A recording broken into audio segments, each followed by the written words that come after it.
กินข้าวเปียกน้ำกันเด้อท่านผู้ชมเด้อเนาะถั่วงอกลวกมะนาวเตรียมเรียบร้อยแล้วก็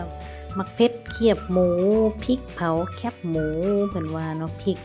เจียวนะเนาะพริกแล้วก็มีขิงบดขิงปั่นพี่น้องนี่จังซี่เนาะแซ่บๆเลยนี่มักเพชรเขียบหมูเนาะเอกลักษณ์เนาะห่านข้าวเปียกเจ๊ไข่มุกมักเพชรเขียบหมูเด้อพี่น้องเด้อมื้อนี้มากินอยู่สาขาเนาะส่วน23สิงหาเด้อจ้าเนาะมาแล้วข้าวเปียกมาแล้วแบบนี้เลยเนาะข้าพเจ้าสั่งตีนจอกเนาะข้าวเปียกตีนจอกแล้วก็มักเพชรเขียบหมูเนาะใส่ลงไปเนาะ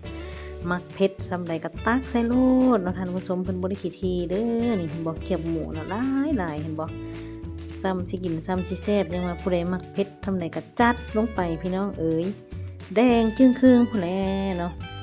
มื้อนี้บ่ได้เอาเผ็ดหลายนะเอาเบาๆเนาะใส่ขิงไป1บวงเนาะ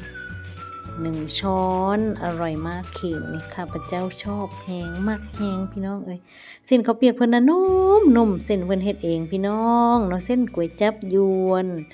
แล้วก็มีตีนจอกเนาะตีนหมูนะปรุงเรียบร้อยเนาะซิมเบิงเนาะมะพร้าวตัวไหนก็เติมลงไปเนาะใส่ถั่วงอกลวกนี่ลงไปเนาะนี่จังสิเลย